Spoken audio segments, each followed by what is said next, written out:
आ जाओ नेक्स्ट पे आ जाओ। स्टेटिव वर्ब्स, ऐसी वर्ब जिनकी कोई आईएनजी फॉर्म नहीं होती। स्टेटिव वर्ब उनको कहते हैं जिनकी कोई भी आईएनजी फॉर्म नहीं होती, यानी कॉन्टिन्यूस टेंस में उनको नहीं लिखते। ये वो सारी की सारी वर्ब लिखी हुई, ठीक है। ये ऐसी वर्ब हैं जिनको जनरली हम आईएनजी फॉर्म के अंदर नहीं लिखते, ठीक। बुक्स के अंदर लिखा मिलेगा कि ये ऐसी वर्ब है, इनकी कोई कॉन्टिन्यूस टेंस में इनको मत लिखा करो, ठीक। जैसे आप लिख लेते हो ना, आई एम प्लेइंग लिख लेते हो, आई एम डांसिंग लिख लेते हो, आई एम ईटिंग लिख लेते हो, ऐसे ही ये ऐसी वर्ब हैं, इनको आप आईएनजी फॉर्म में मत लिखा करो। अब दिक्कत क्या है, मान लो आपने इस बात को रट लिया, ठीक है, मान लीजिए कि आपने इस बात को रट लिया कि इन वर्ब की आईएनजी फॉर्म नहीं होती, ठीक, और फिर दिखेगी, फिर माथा पीटोगे। तो जैसा मैंने आपको पहले भी एक बार बोला है कि भाई अगर आप चाहते हो कि आपको ये पता हो कि ये रूल कब फ्लॉप होगा, अगर आप चाहते हो कि आपको ये बात अच्छे से पता हो कि ये रूल कब फ्लॉप होगा, तो आपको जान लेना चाहिए वो रूल बना क्यों है। अगर आप ये जान जाओ बहुत अच्छे से क्लैरिटी के साथ कि ये रूल आखिर बना ही क्यों, तो आपको ऑटोमेटिकली ये पता चल जाएगा कि ये रूल कहां फ्लॉप होगा। समझने की कोशिश करिए कि आखिर इन वर्ब की आईएनजी फॉर्म क्यों नहीं होती। इन वर्ब की आईएनजी फॉर्म क्यों नहीं होती? इसलिए नहीं होती बच्चे क्योंकि ये ऐसे एक्शन है जिसमें कोई टाइम ही कंज्यूम नहीं होता। देखो, आईएनजी फॉर्म का मतलब है कॉन्टिन्यूस टेंस। कॉन्टिन्यूस टेंस का मतलब है कि भैया ये एक्शन चल रहा है, वह खेल रहा है, वह खा रहा है, वह सो रहा है, वह नाच रहा है, वह गा रहा है। आईएनजी फॉर्म का मतलब होता है कॉन्टिन्यूस टेंस। कॉन्टिन्यूस टेंस का मतलब होता है एक ऐसा एक्शन जो चल रहा है कॉन्टिन्यूटी में, यानी उसमें टाइम लग रहा है। अगर कोई एक्शन ऐसा हो जिसमें टाइम लगे ही ना, अगर कोई एक्शन ऐसा है जिसमें टाइम लगे ही ना, तो क्या उसको कॉन्टिन्यूस में लिख पाएंगे? मान लो मुझे कहना है कि उसके पास 5 गाड़ियां हैं, मान लो मुझे कहना है उसके पास 5 गाड़ियां हैं, तो इसके लिए कैसे लिखें? ही इज हैविंग 5 कार्स की he has 5 cars? He has 5 cars, उसके पास 5 गाड़ियां, इसमें क्या टाइम कंज्यूम हुआ भाई कि इसको कॉन्टिन्यूस में लिखे हम? इतना सा लॉजिक है। सिंपल सी बात एक बार फिर से देखिए, दुनिया जान के एग्जांपल आएंगे और अच्छी क्लैरिटी से समझ में आएगी बात। मैं ये कह रहा हूं कि ये वर्ब है, ठीक है, इनको भी याद कराता हूं, भी टेंशन मत लो, इनको भी याद कराता हूं, कुछ स्टोरी बना के कुछ लिंक करके याद कराता हूं। अभी के लिए मैं क्या कह रहा हूं कि लॉजिक क्या है, इन वर्ब की आईएनजी फॉर्म क्यों नहीं होती, इन वर्ब को कॉन्टिन्यूस टेंस में क्यों नहीं लिखते? इसलिए नहीं लिखते भाई क्योंकि ये ऐसी वर्ब है, इनमें जो एक्शन होता है उसमें टाइम ही कंज्यूम नहीं होता। ये ऐसे एक्शन को रिप्रेजेंट करती हैं, इसलिए टाइम ही कंज्यूम नहीं होता, वो एक्शन कंटिन्यूटी में है ही नहीं, तो कंटिन्यूस टेंस नहीं लिख पाएंगे। और कहां लिख पाएंगे, कब लिख पाएंगे? सिंपल सा फंडा है, अगर आपको सेंटेंस पढ़ के ऐसा लगे कि यहां इस वर्ब का मीनिंग कुछ चेंज हो गया और इसमें तो टाइम लग रहा है, टाइम लग रहा है तो आईएनजी लिख लेना, और अच्छा समझ में आएगा एग्जाम्पल से।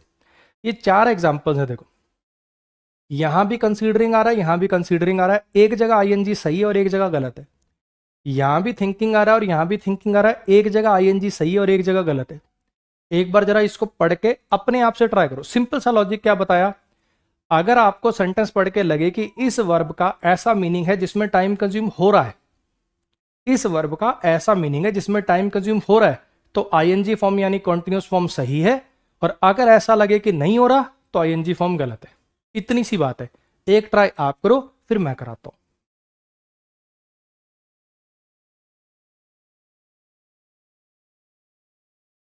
हाँ जी, the Hindus are considering the Ganga holy river. इस सेंटेंस का मतलब क्या है? यहां पे कंसीडर वर्ब का मतलब निकल रहा मानना। हिंदू जो है वो गंगा को पवित्र नदी मानते हैं ना, हिंदू जो है गंगा को पवित्र नदी मानते हैं, ये सेंटेंस का मतलब है।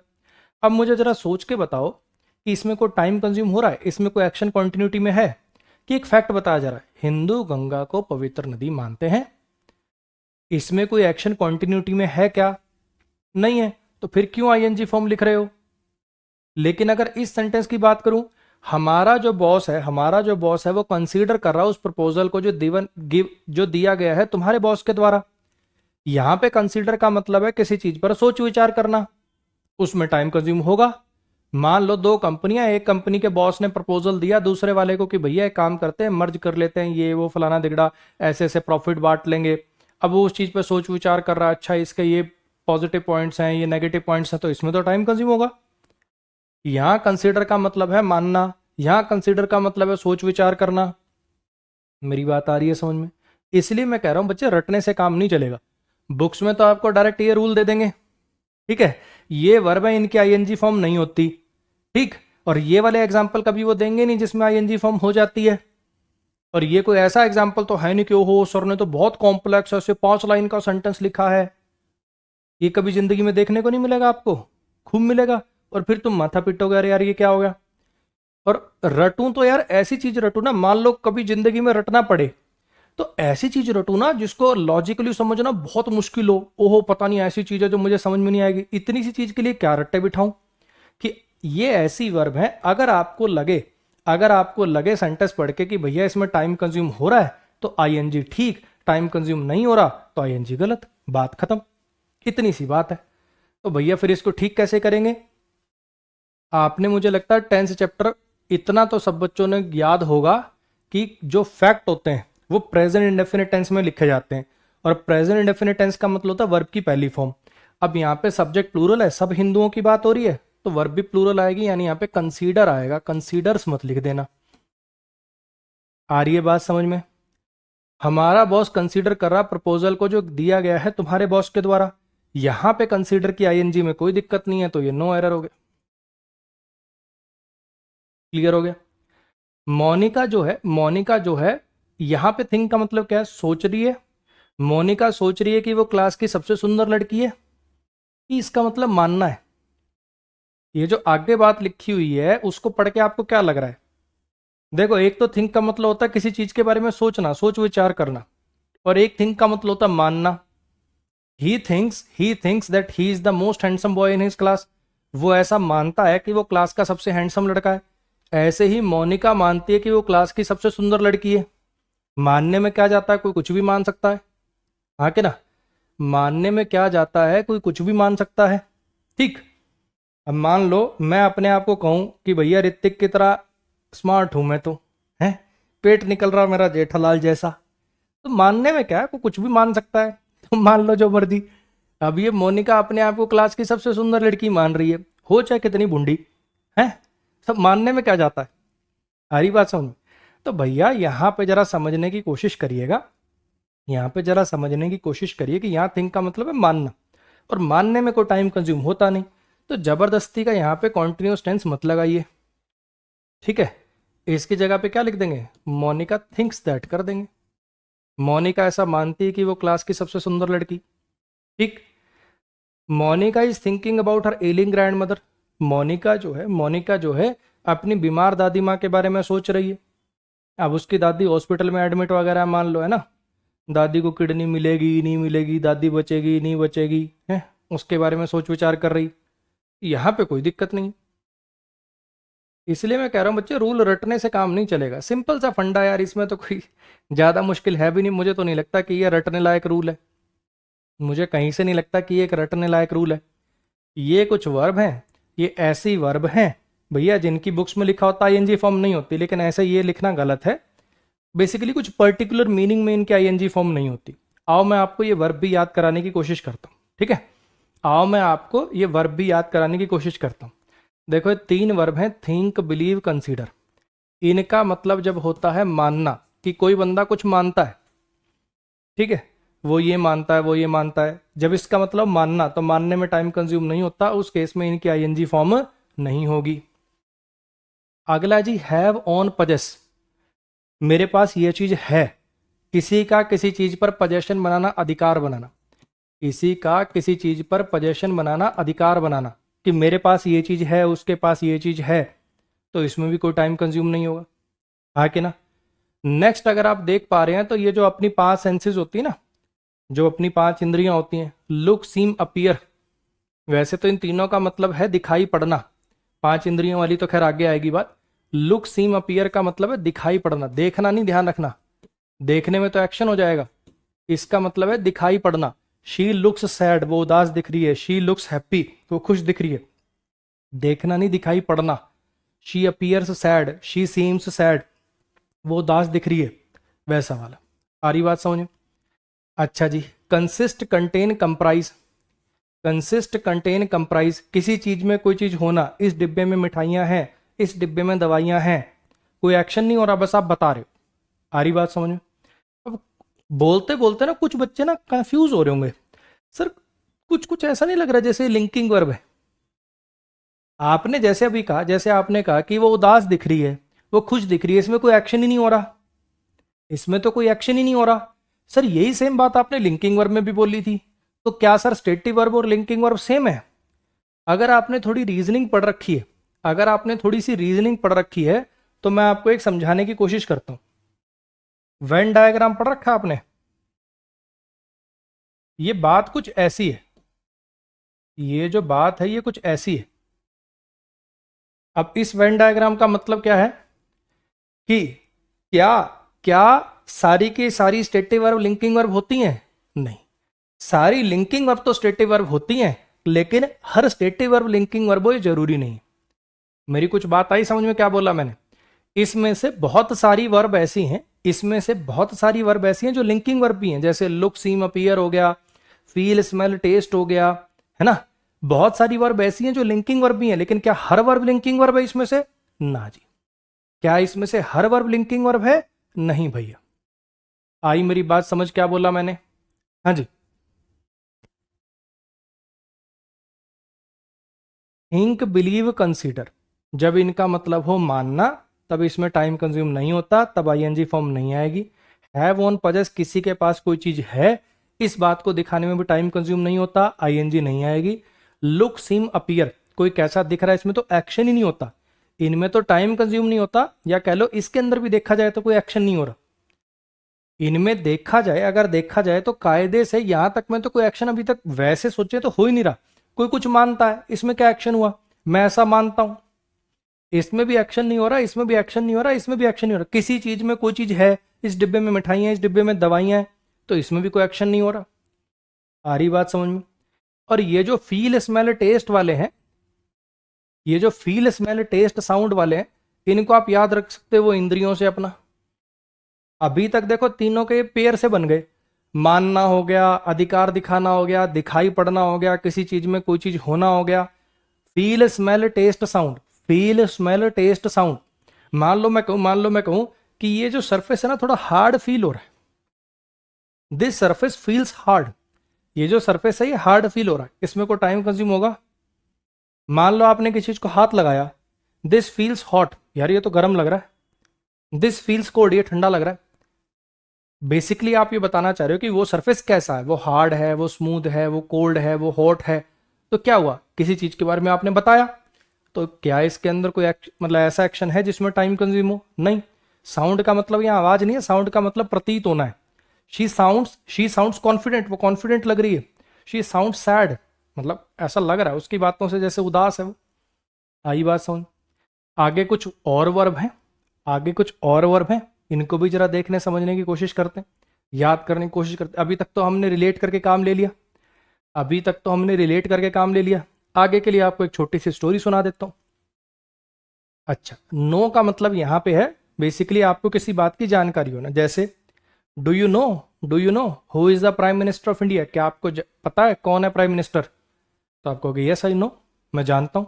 ये वो वाला जानना है, कहीं तुम इसको वो वाला एक दूसरे को जानेंगे वो वाला जानना नहीं, वो वाला जानना नहीं है, ठीक है।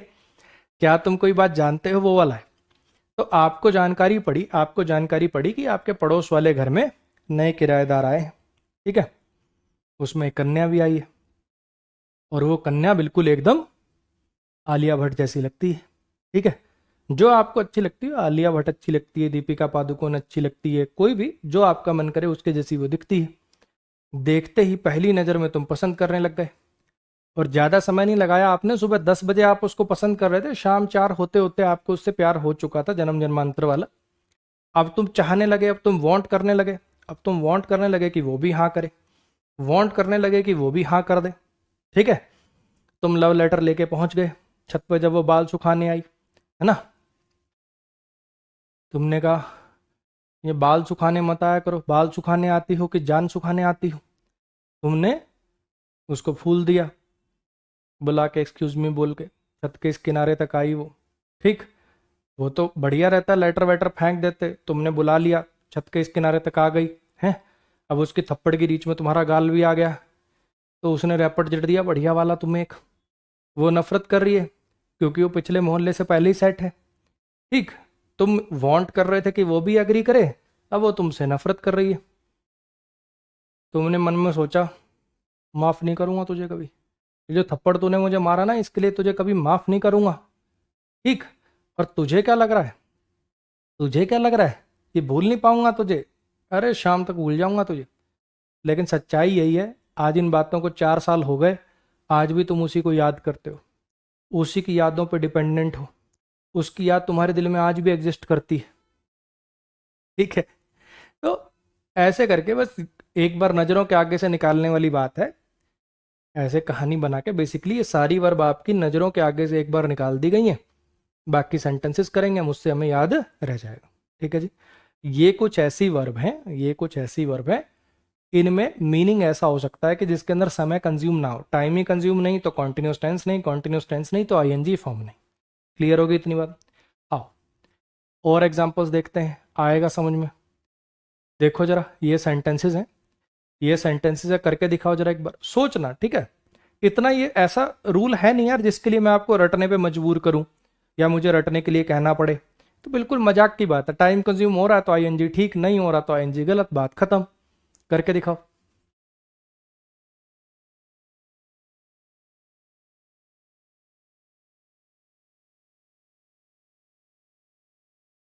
मुकेश अंबानी के पास 5 बंगले और 20 गाड़ियां हैं, मुकेश अंबानी के पास 5 बंगले और 20 गाड़ियां हैं, आपको क्या लगता है इसमें कोई टाइम कंज्यूम होगा क्या? नहीं होगा। नहीं होगा तो आईएनजी फॉर्म क्यों लिख रहे हो? वर्ब की पहली फॉर्म लिखनी पड़ेगी। अब ये जो हैज हैव हैड वगैरह होते हैं, इनकी वर्ब की पहली फॉर्म कौन सी होती है? हैज और हैव। अगर सब्जेक्ट सिंगुलर है तो हैज आएगा, प्लूरल है तो हैव आएगा। चाहे कितना भी अमीर हो जाए बच्चे, मुकेश अंबानी सब्जेक्ट सिंगुलर ही है, वर्ब सिंगुलर आएगी, हैव मत लगा देना, हैज आएगा यहाँ पे। क्लियर हो गया? अच्छा जी। I am having dinner so please call me later. I am having dinner so please call me later. मैं भी डिनर कर रहा हूँ, मैं भी डिनर कर रहा हूँ तो मुझे बाद में कॉल करना। मैं भी डिनर कर रहा हूँ तो मुझे बाद में कॉल करना। यहाँ पे आई एम हैविंग डिनर का मतलब क्या, मैं खाना खा रहा हूँ। यहाँ पे है पोजेशन को दिखा रहा है, यहाँ पे हैव किसको दिखा रहा है? ईटिंग के एक्शन को दिखा रहा है। अरे हाँ के ना? क्या इसमें समय लगेगा? बिल्कुल लगेगा, तभी तो कह रहा है बाद में कॉल करना, तभी तो कह रहा है कि खाना खा रहा हूँ अभी, बाद में कॉल करना। कोई 5 मिनट 10 मिनट 15 मिनट कुछ तो लगेंगे। तो ये सेंटेंस नो एरर हो गया। The cake is testing very bad so you should not eat it. Cake जो है बहुत बुरा टेस्ट कर रहा है तो तुम इसको मत खाओ। केक के बारे में कुछ बता रहे हो, केक अच्छा है केक बुरा है, केक की आपने कोई क्वालिटी बताई, क्या इसमें कोई टाइम कंज्यूम हुआ? नहीं। तो फिर क्यों इसको आईएनजी फॉर्म में लिख रहे हो? केक टेस्ट कर दो। लेकिन अगर मैं ऐसा कर दूं कि राहुल उस केक को टेस्ट कर रहा है जो उसकी वाइफ ने बनाया है, तो इसमें तो टाइम कंज्यूम होगा, एक्शन हो गया है कि ना? इसमें तो टाइम कंज्यूम हो जाएगा कि वो उस केक को टेस्ट कर रहा है डरते डरते, कैसा बना होगा, फिर बाद में तारीफ भी करनी है, तो ये नो एरर हो जाएगा। बोलो भाई समझ में आया क्या? हाँ जी, इसको करके दिखा दो जरा जल्दी से।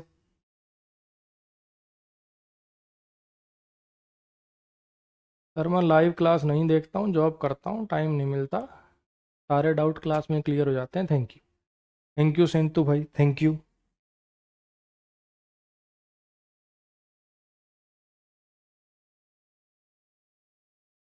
ये जो बच्चे हर क्लास में जैसे 7 8 10 बच्चे तारीफ करने आते हैं, तुम तारीफ मेरी क्लास क्लास में ही करते हो कि अपने यार दोस्तों को भी बताते हो? हैं? अगर बैच खराब लगे तो 5 गुना मिर्च मसाला लगा के बताया करो, लेकिन ठीक लगे तो भी किसी को बता देना है, ठीक है? तो जहाँ पे जिस ग्रुप में एडिड हो, जिस लाइब्रेरी में जाते हो, वहां पे 2 लोगों को दिखा देना है कि हाँ भैया ठीक पढ़ा रहा है।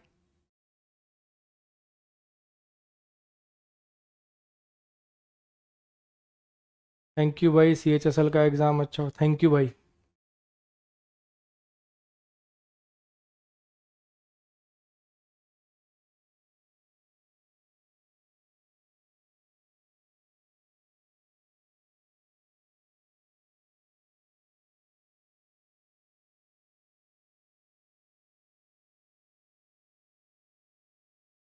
This flower is smelling really great. This flower is smelling really great. ये जो फूल है, ये जो फूल है, ये बहुत अच्छा महक रहा है ना। ये फूल जो है ये बहुत अच्छा महक रहा है। ये फूल जो है ये बहुत अच्छा महक रहा है। इसमें क्या कोई एक्शन हो रहा है कि बस उसके बारे में कुछ बताया जा रहा है कि फूल बढ़िया महक रहा है, तो यहाँ पे क्या लिखना पड़ेगा, स्मेल्स लिखना पड़ेगा। राहुल जो है सूंघ रहा है, राहुल जो है सूंघ रहा है उन फूलों को जो दिए गए हैं उसकी गर्लफ्रेंड के द्वारा, है गर्लफ्रेंड ने पहली बार फूल दिए हैं, शाम तक नींद थोड़ी आएगी इसको, एक एक फूलों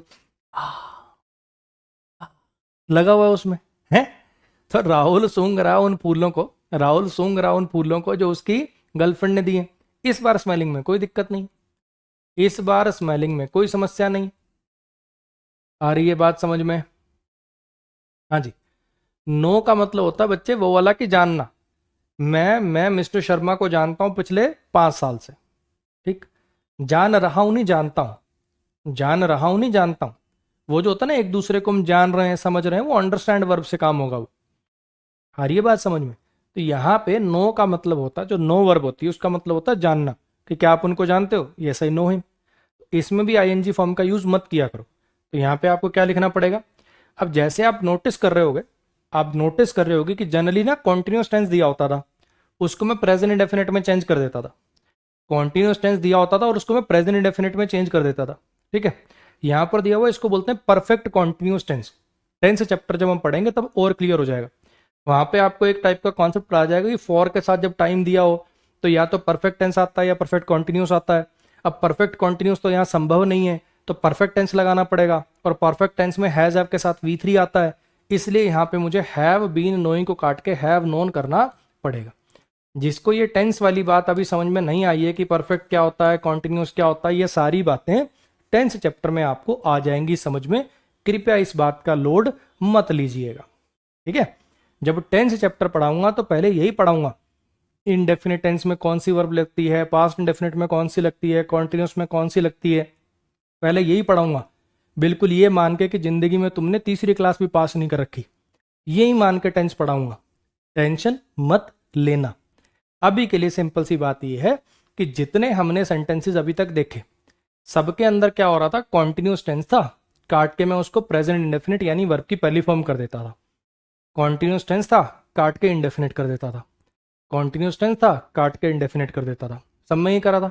इस बार आ गया बच्चे परफेक्ट कॉन्टिन्यूस, तो इसको जब एक स्टेप पीछे लेके जाएंगे तो परफेक्ट के अंदर ले जाएंगे। क्लियर होगी इतनी बात? नेक्स्ट पे आ जाइए। इन पे आने से पहले एक दो छोटी छोटी बातें और, ठीक है। अब ये वर्ब लिखी हुई है, ये वर्ब लिखी हुई है, कुछ बच्चों के मन में अब आएगा, कुछ बच्चों के मन में आएगा सर हमने ना इनकी आईएनजी फॉर्म देखी हुई है, हमने इनकी आईएनजी फॉर्म देखी हुई है। जैसे सर मैगडी के बाहर लिखा देखा है मैंने, I am loving it, I am loving it, है कि ना। ऐसी सर लुक की तो लुक का दिखाई पड़ना वाले मीनिंग में भी हम खूब यूज कर लेते हैं। वो तो चलो मैं आपकी बात समझ रहा हूं, वो तो मैं आपकी बात समझ रहा हूं कि मान लो ऐसे लिखा हो she is looking at me, वो मेरी तरफ देख रही है, तो इसमें तो चलो टाइम कंज्यूम हो गया। लेकिन दिखाई पड़ने में भी देखा है सर मैंने आईएनजी। मान लो मैं लिख दूं यू आर लुकिंग ग्रेट, तुम बहुत अच्छी दिख रही हो, तुम बहुत अच्छे दिख रहे हो, हाँ कि ना, तब भी आईएनजी हो सकती है। तो जरा मेरी बात समझने की कोशिश करना, जरा मेरी बात समझने की कोशिश करना। वैसे तो जो मैगडी के बाहर लिखा होता I am loving it, grammatically उनको नहीं लिखना चाहिए, लेकिन ये किस सिनेरियो में इन वर्ब की आईएनजी को सही मान लेते हैं। ज्यादा और किसी वर्ब के साथ नहीं दिखेगा, लुक के साथ दिखेगा और लव के साथ दिखेगा। वो भी कब मान लेते हैं मैं आपको बताता हूं। जब किसी पर्टिकुलर ड्यूरेशन के लिए, थोड़े से ड्यूरेशन के लिए कोई चीज बेसिकली वैलिड होती है, हमेशा नहीं, थोड़े ड्यूरेशन के लिए वो चीज वैलिड है, वो चीज एक फैक्ट है। जैसे जैसे आपकी वाइफ है, आपकी गर्लफ्रेंड है, कोई भी बंदा कहीं किसी पार्टी में जाना है, या आपको पार्टी में डायरेक्ट दिखे और आपने कहा कि बहुत अच्छी दिख रही है ना, अगर आप लिख दोगे यू लुक ग्रेट, तो इसका मतलब हो जाएगा तुम अच्छी दिखती हो, हमेशा ही अच्छी दिखती हो। कहना तो यही चाहिए, है ना। लेकिन अब मुझे कहना है कि फिलहाल ये जो आज तुमने कॉस्ट्यूम पहना, आज तुमने ड्रेस पहना, इसमें तुम अच्छी दिख रही हो, तो फिर कैसे कहेंगे? यही कहना पड़ेगा यू आर लुकिंग ग्रेट, और कोई चारा ही नहीं है मेरे पास। आ रही है बात समझ में? ऐसी कोई चीज आपको बहुत पसंद है, मान लो जैसे मैकडी ने टैगलाइन क्यों बनाई कि आपने बर्गर खाया और आपने कहा भैया मजा आ गया, भाई बहुत इंजॉय कर रहा हूं मैं इसको, है ना। अगर आप लिख दोगे आई लव इट, तो इसका मतलब हो जाएगा मेरे को ये चीज पसंद है बहुत, है ना, मुझे ये चीज बहुत पसंद है, हमेशा ही पसंद है। ये कहना चाह रहा है कि अभी करंट में जैसे खाते हो बोलोगे आई एम लविंग इट, कि भैया मजा आ रहा है, तो लव और लुक की आईएनजी आपको ऐसे दिख सकती, लव और लुक की आईएनजी आपको ऐसे सर्कमस्टांसेस में जहां कोई एक छोटे से पीरियड के लिए कोई बात आपको कहना है कि फिलहाल ये बात वैलिड है, उस केस में इनकी आईएनजी अलाउड है।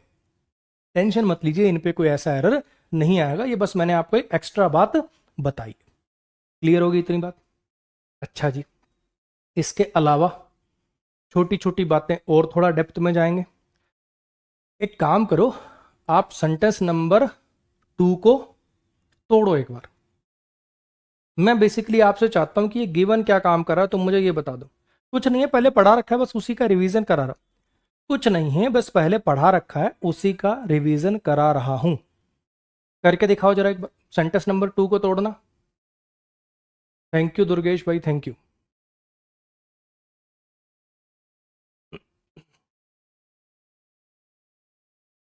रोहित क्लास के लास्ट में पूछना बच्चे, ठीक है? क्लास के एंडिंग तक रुको, आखिरी के 10 मिनट में बात करेंगे। अभी जो पढ़ा रहा हूं वो पढ़ो।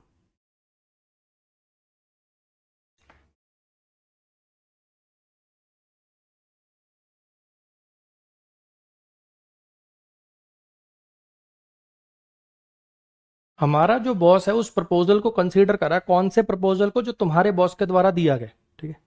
अब इस सेंटेंस को अगर तोड़ोगे तो ये सब्जेक्ट हो गया, आर पजेसिव एडजेक्टिव हो गया, ये हेल्पिंग वर्ब हो गया, ये मेन वर्ब हो गया, प्रपोजल उसका ऑब्जेक्ट हो गया, हाँ कि ना?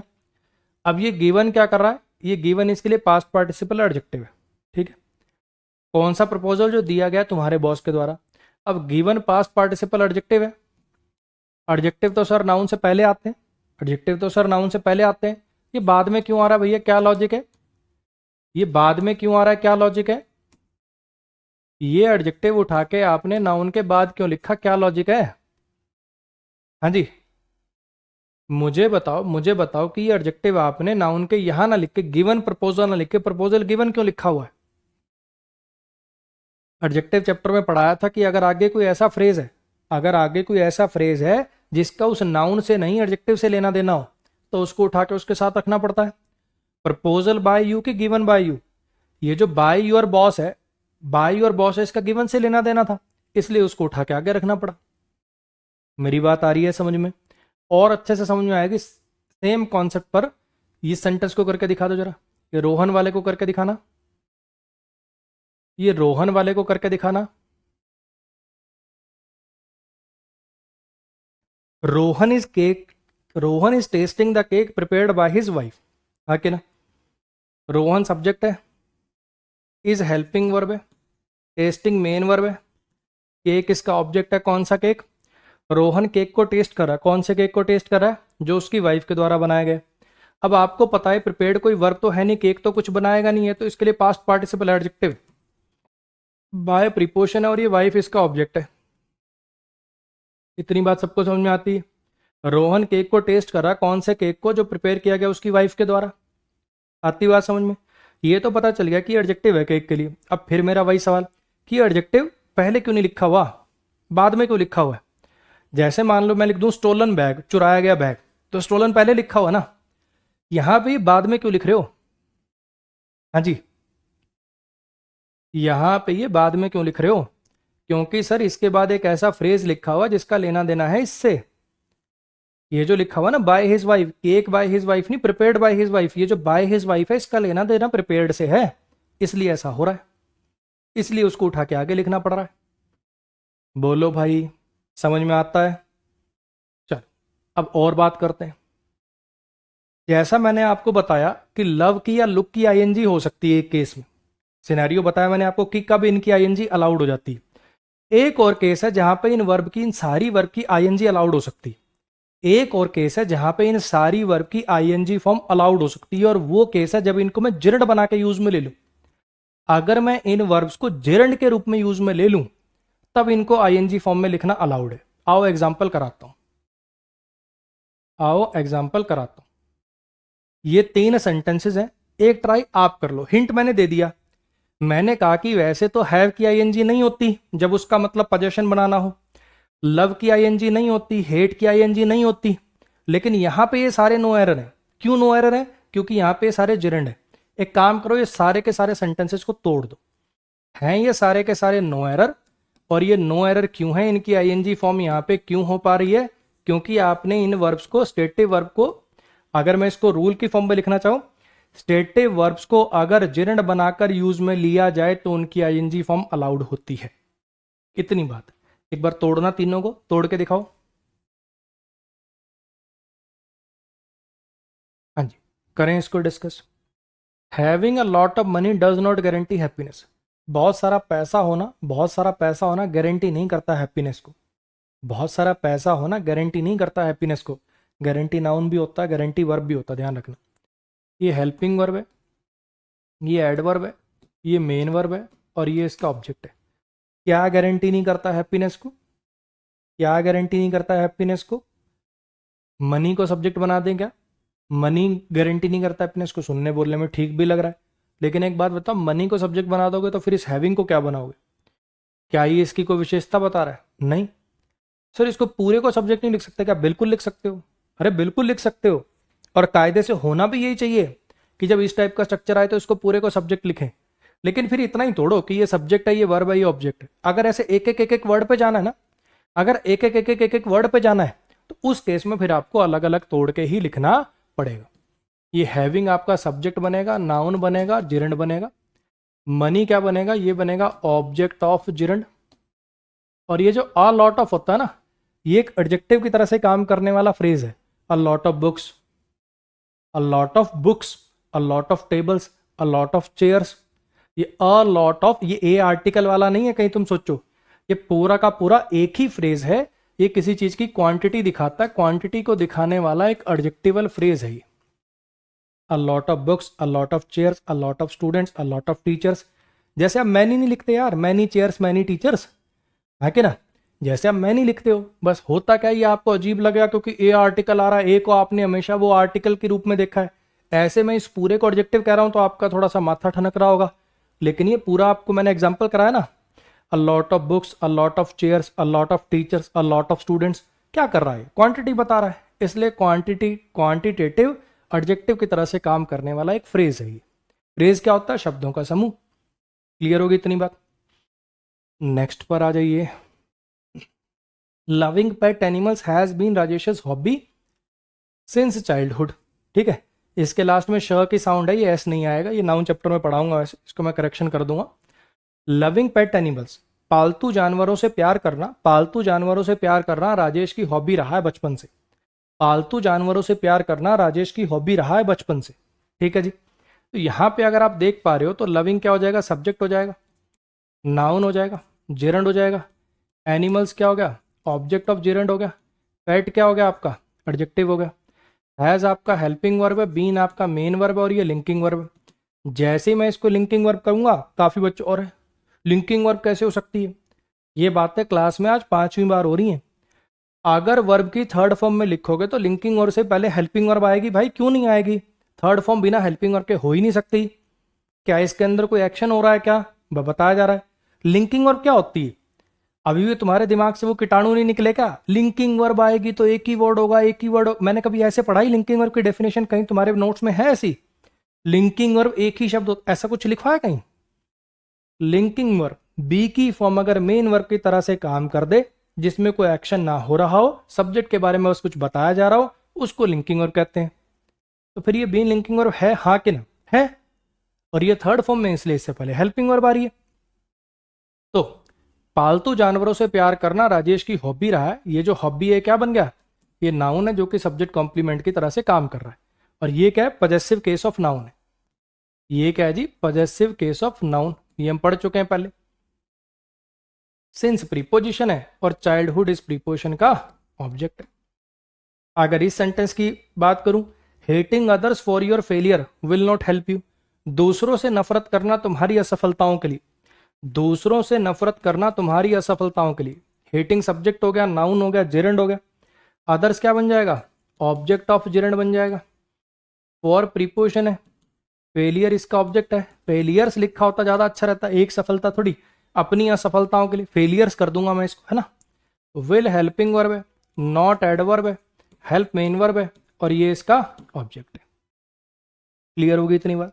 तो ये तीनों सेंटेंसेस से जो वर्ब चैप्टर की बात थी वो तो बस इतनी थी कि ये जो वर्ब है जैसे हैव हो गया, लव हो गया, हेट हो गया, इनकी आईएनजी फॉर्म वैसे तो अलाउड होती नहीं है, लेकिन अगर इनको जिरण बना के यूज में ले लूं तो इनकी आईएनजी फॉर्म अलाउड है। क्लियर है इतनी बात? तो ये तो हुई मतलब वर्ब चैप्टर की बात। ये जो सब हमने किया, ये कुछ नहीं है, ये रिवीजन है।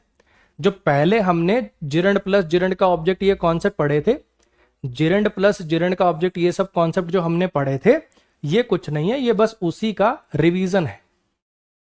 क्लियर होगी इतनी बात? चलें जी अब आगे पढ़ें। Don't use as after these verbs. ये कुछ ऐसी वर्ब है इनके बाद एज का यूज ना करें। ये कुछ ऐसी वर्ब है इनके बाद एज, ये जो वर्ड होता है ना एज, इसका यूज ना करें। ये मैं आपको दो तरीके से बताता हूं, एक तरीका बिल्कुल आसान और एक तरीका थोड़ा सा ग्रामर से इसका क्या लॉजिक है। ठीक है बच्चे, जो एज होता है अगर आपको याद हो, ये तुलना करने के काम आता है। Rahul is as tall as Kunal, Rahul उतना ही लंबा है जितना कुणाल है। ये जो एज शब्द होता है ना एज, ये तुलना कराने के काम आता है, हाँ कि ना? अब इस सेंटेंस का मतलब क्या है मैं आपको बताने दो तरीके से बताता हूं। एक तो बिल्कुल आसान कि ये वर्ब है, इनके बाद एज का यूज मत किया करो। ठीक है, इनके बाद एज का यूज मत किया करो। क्यों ना किया करो? देखो चलो, इस सेंटेंस का मतलब है उन्होंने अपने बच्चे का नाम सोहन रख दिया, यही मतलब है इस सेंटेंस का। दे नेम्ड देयर सन सोहन, उन्होंने अपने बच्चे का नाम सोहन रख दिया। मुझे बस इतना बताओ कि ये सन और सोहन एक ही है कि अलग अलग है? ये सन और सोहन एक ही है कि अलग अलग है? एक ही है। सन का ही तो नाम सोहन रखा, तो क्या खुद से कंपैरिजन हो सकता है? मैं खुद से लंबा हूं, मैं खुद से मोटा हूं, मैं खुद से अमीर हूं, मैं खुद से गरीब हूं, क्या कभी खुद से कंपैरिजन होता है क्या? नहीं। तो अगर ये दोनों एक ही हैं तो इनमें तो कंपैरिजन पॉसिबल नहीं है। पॉसिबल नहीं है तो फिर यहां पे एज भी पॉसिबल नहीं है। All the member selected mister Gupta their president, सबके सब मेंबर्स ने मिस्टर गुप्ता को उनका प्रेसिडेंट चुन लिया। क्या ये गुप्ता जी और प्रेसिडेंट एक ही है, हाँ कि ना? एक ही है तो तुलना संभव नहीं है। उसके पिता ने उसे बनाया एक उसूलों वाला आदमी, उसके पिता ने उसे बनाया उसूलों वाला आदमी। ये हिम और उसूलों वाला आदमी एक ही है क्या? एक ही है, तो यहां पे तुलना संभव नहीं है। वो दूसरों को बेवकूफ समझता है, वो दूसरों को बेवकूफ समझता है या मानता, कुछ भी कह लो, वो दूसरों को बेवकूफ समझता है और हमेशा ट्राई करता है उनको डिमोरलाइज करने की। ये जो दूसरे हैं और मूर्ख हैं उसकी नजर में ये दूसरे और मूर्ख एक ही है, हाँ कि ना? तो फिर यहां पे ये कंपैरिजन पॉसिबल नहीं। ठीक है जी, तो ये तो हुआ इसका इजी वाला लॉजिक। अब अगर मैं इसी बात को ग्रामर से करूं, तो बच्चे होता क्या, आपको मैंने एक टर्म अगर आपको याद हो तो लिखवाई थी, बताई नहीं थी बेसिक्स में, कि नाउन 5 काम करता है। सब्जेक्ट बनना, ऑब्जेक्ट बनना, प्रीपोजिशन का ऑब्जेक्ट बनना, सब्जेक्ट कॉम्प्लीमेंट बनना, 4 काम पढ़ाए थे। 5वां काम मैंने कहा था आगे आएगा, ऑब्जेक्ट कॉम्प्लीमेंट बनना। ठीक है, ऐसा वर्ड जो जैसे सब्जेक्ट कॉम्प्लीमेंट क्या होता है, जो सब्जेक्ट के बारे में कुछ बताए, तो ऐसे ही ऑब्जेक्ट कॉम्प्लीमेंट क्या होता है, जो ऑब्जेक्ट के बारे में कुछ बताए।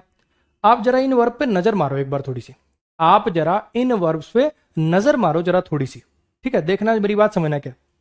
मेक का मतलब होता है बनाना, उसने उसे ये बना दिया, उसने उसको काबिल बना दिया, उसने उसको फिट बना दिया, उसने उसको उसूलों वाला आदमी बना दिया, उसने उसको क्रिमिनल बना दिया, किसी को कुछ बना दिया। पहले ऑब्जेक्ट लिखा, फिर उसके बाद उसका डिस्क्रिप्शन या उसके बारे में कुछ लिखा। उन्होंने उसे प्रेसिडेंट इलेक्ट कर लिया। ये choose, elect, select, anoint, appoint, anoint का मतलब होता है राज्याभिषेक करना। ठीक है, उन्होंने उसे राजा चुन लिया। ये जितने भी हैं देखो, किसी को कुछ बनाना, choose, elect, select, anoint, appoint, सबका मतलब है किसी को कुछ चुनना, किसी को कुछ बनाना, हाँ के ना? नेम, किसी का कोई नाम रखना। कॉल, किसी को कुछ बुलाना।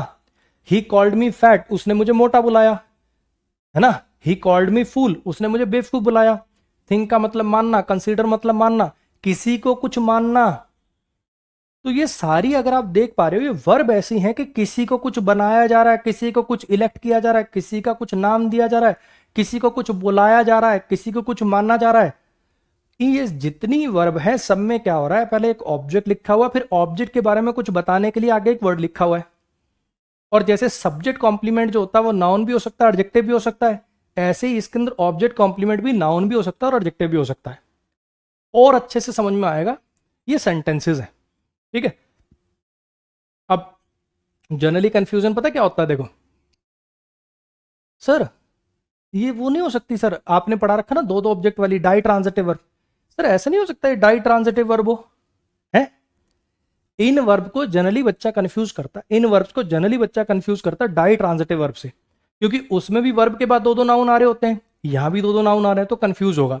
लेकिन बिल्कुल आसान सी बात मैं आपको एक ही वर्ड में बता दूं, बिल्कुल क्लैरिटी से, भैया ये दोनों सेम होते हैं, जैसे सब्जेक्ट और कॉम्प्लीमेंट एक ही होते हैं ना, ऐसे ये दोनों सेम होते हैं। क्या इनडायरेक्ट ऑब्जेक्ट और डायरेक्ट ऑब्जेक्ट सेम होते हैं? He gave me a book, उसने मुझे किताब दी, मी और बुक एक ही है? मी और बुक एक ही है क्या? ही टॉट मी इंग्लिश, मी और इंग्लिश एक ही है क्या? मेरी बात आ रही है समझ में? इनडायरेक्ट ऑब्जेक्ट डायरेक्ट ऑब्जेक्ट अलग अलग है, वो एक ह्यूमन बीइंग है, वो एक चीज है, और ऑब्जेक्ट प्लस ऑब्जेक्ट कॉम्प्लीमेंट ये दोनों एक ही हैं।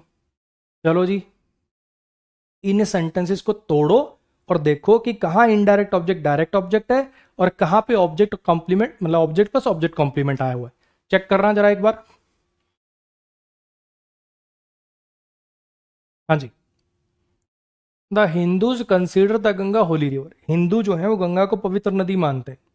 गंगा और पवित्र नदी एक ही है कि अलग अलग है? गंगा को ही पवित्र नदी माना जा रहा है, हाँ कि ना? तो यहाँ पे इसको आप ऑब्जेक्ट कहोगे और आप इसको ऑब्जेक्ट कॉम्प्लीमेंट कहोगे। और जैसा कि हमने पहले पढ़ा, ऑब्जेक्ट और ऑब्जेक्ट कॉम्प्लीमेंट एक ही है। ये दोनों, ये जो वर्ड लिखा हुआ है इसी के लिए लिखा हुआ है ना, ये जो शब्द आपने लिखा है इसी के लिए लिखा है, तो ये दोनों एक ही हैं। दोनों एक ही हैं तो कंपैरिजन कैसे होगा? कंपैरिजन नहीं करना तो फिर एज क्यों लगा रहे हो? इसलिए यहाँ पे एज नहीं आता। ग्रामर की टर्म्स में बात करनी है तो फिर ऐसे बोला जाएगा इस रूल को। आ रही बात? लॉजिक वही है, बस पहले यहाँ पे मैंने बोला कि ये दोनों एक ही हैं, एक ही हैं तो कंपैरिजन नहीं होगा, इसलिए एज नहीं आएगा। अब मैंने नया क्या बोला? ये ऑब्जेक्ट और ये ऑब्जेक्ट कॉम्प्लीमेंट है और ये दोनों एक ही हैं, इसलिए कंपैरिजन नहीं होगा, एज नहीं है। बस उसी बात को बस ग्रामर की दो टर्म यूज करके लिखा है, बाकी कुछ नहीं। हाँ जी। I gave him a book, मैंने उसे एक किताब दी। अब मुझे बताओ, हिम और किताब एक ही है? हिम और बुक एक ही है क्या? नहीं। तो इस बार ये इनडायरेक्ट ऑब्जेक्ट है और ये डायरेक्ट ऑब्जेक्ट है। She asked me A question, उसने मुझसे क्वेश्चन पूछा। मैं और क्वेश्चन एक ही है क्या? नहीं। तो ये इनडायरेक्ट ऑब्जेक्ट है और ये डायरेक्ट ऑब्जेक्ट है। दे नेम्ड देयर सन रोहित, उन्होंने अपने बेटे का नाम रोहित रख दिया। तो ये जो सन और रोहित है एक ही है क्या? हाँ जी एक ही है। सन और रोहित जो है ये एक ही है क्या? एक ही है। तो फिर इस बार ऑब्जेक्ट प्लस ऑब्जेक्ट कॉम्प्लीमेंट बनेगा।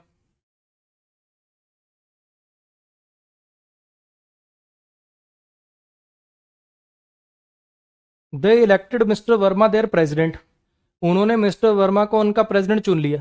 उन्होंने मिस्टर वर्मा को उनका प्रेसिडेंट चुन लिया। ये सब्जेक्ट है, ये वर्ब है, और ये ऑब्जेक्ट है और ये ऑब्जेक्ट कॉम्प्लीमेंट है। क्लियर हुआ?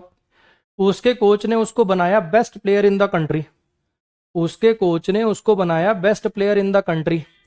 ये सब्जेक्ट हो गया, ये वर्ब हो गया, ये ऑब्जेक्ट हो गया, और ये ऑब्जेक्ट कॉम्प्लीमेंट हो गया, क्योंकि ये हिम और बेस्ट प्लेयर एक ही हैं। अबे अबे अबे अबे,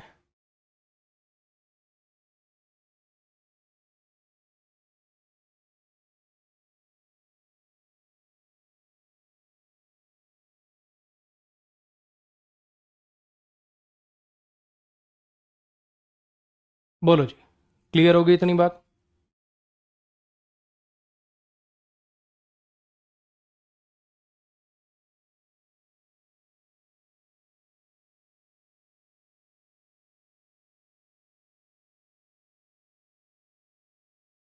हाँ जी,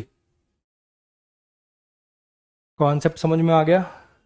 क्या रूल था अपना कि इन वर्ब के बाद आपको एज का यूज नहीं करना है। क्यों नहीं करना है? क्या लॉजिक था कि भैया ये वर्ब ऐसी हैं। लेकिन अब मेरी बात सुनना कि रूल रट्टे से क्यों नहीं काम चलता। एक सेंटेंस में आपको बोलूं, इधर देखो,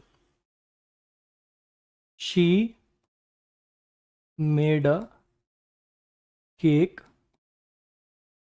फॉर मी, ठीक है? अब ये जो मैंने आपको बातें बोली, ये जो मैंने आपको बातें बोली, ये जो इसके रिलेटेड है, क्या ये इस सेंटेंस पे भी लागू है? नहीं ना यार। तो ऐसा जरूरी नहीं है कि हमेशा ये वर्ब ऐसी आएंगी कि जिसमें ऑब्जेक्ट प्लस ऑब्जेक्ट कॉम्प्लीमेंट आए ही, ऐसा जरूरी नहीं है। लेकिन हाँ, इन्हीं वर्ब को क्यों चुना? इनके साथ हमारी ऐसी क्या रिश्तेदारी है? इसलिए चुना बच्चे क्योंकि इन वर्ब के साथ जनरली ऐसे स्ट्रक्चर बनते हैं कि किसी को कुछ बनाया, किसी को कुछ चुना, किसी को कुछ कहा। अगर आप देख पा रहे हो तो किसी को कुछ, ये सारी तो देखो सेम ही है, किसी को कुछ बनाना, किसी को कुछ चुन लेना, किसी को कुछ इलेक्ट कर लेना, किसी को कुछ अपॉइंट कर देना, इन सब का मतलब है किसी को कुछ बनाना, किसी को कुछ चुनना, किसी का नाम कुछ रख देना, किसी को कुछ कहना, किसी कुछ मानना। ये वर्ब ऐसी हैं कि ऑब्जेक्ट प्लस ऑब्जेक्ट कॉम्प्लीमेंट का स्ट्रक्चर बन जाता है, इसीलिए इन्हीं वर्ब के ऊपर ये रूल बनाया गया। क्लियर हुई इतनी बात? चलो, जो प्रीवियस ईयर वाले सवाल हमने रख रखे हैं उनको निपटा देते हैं। देखो जरा, रगड़ दो भाई इनको।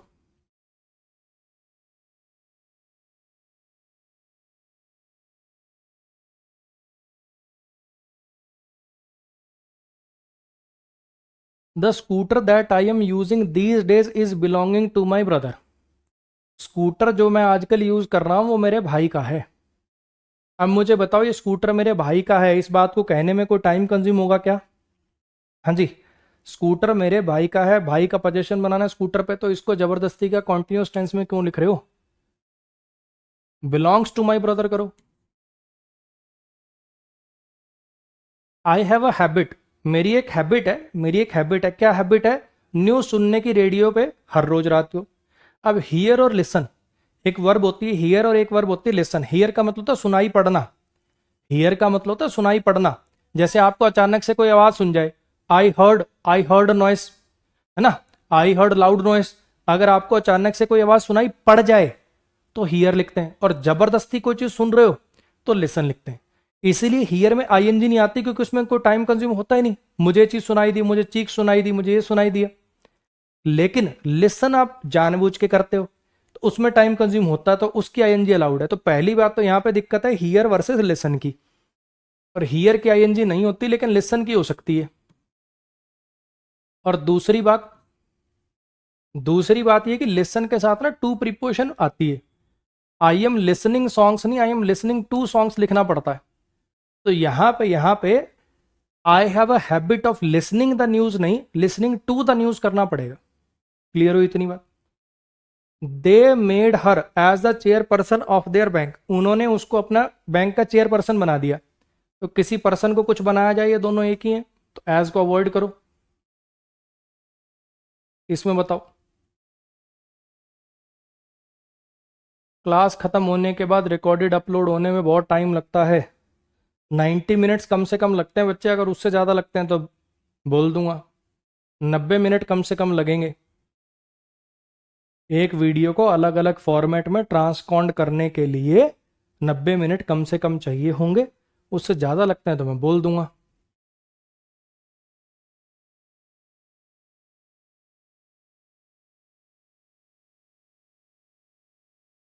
मेरे फ्रेंड के पास एक एक्सपेंसिव सेलफोन है, पोजेशन दिखाना, पोजेशन दिखाना तो आईएनजी फॉर्म नहीं आएगी, ओन्स एन एक्सपेंसिव सेलफोन आएगा। ऑन पे टिक कर दिया क्या? फ्रेंड सब्जेक्ट सिंगुलर है तो वर्ब सिंगुलर आएगी, ओन्स लिखना पड़ेगा, ये वाला आएगा। क्लियर होगी इतनी बात? Psychology has been defined, psychology को डिफाइन किया जाता है scientific study of human physique and behaviour के तौर पे। जैसे अभी लिखवाया ना आपको, जैसे अभी आपको लिखवाया कि ये वर्ब है, ये वर्ब है, इनके बाद ये वर्ब है, इनके बाद एज नहीं लगाना। कुछ ऐसी वर्ब है, जैसे एक तो हो गई डिफाइन, किसी को किसी चीज के तौर पे डिफाइन करना। एक वर्ब है रिगार्ड, किसी को किसी के जैसा मानना। This university is regarded as the best in this area. आ रही बात समझ कि एक तो वर्ब है डिफाइन और एक है regard. I regard him as my brother, मैं उसको अपने भाई के जैसा मानता हूं। ये रिगार्ड होता बेसिकली किसी को किसी के जैसा मानना। तो रिगार्ड और डिफाइन, रिगार्ड और डिफाइन ये ऐसी वर्ब हैं जिनके बाद आपको एज का यूज करना है। रिगार्ड और डिफाइन ये ऐसी वर्ब हैं जिनके बाद आपको एज का यूज करना है, कोई चीज को किसी के तौर पर डिफाइन करना। तो डिफाइंड एज, रिगार्डेड एज।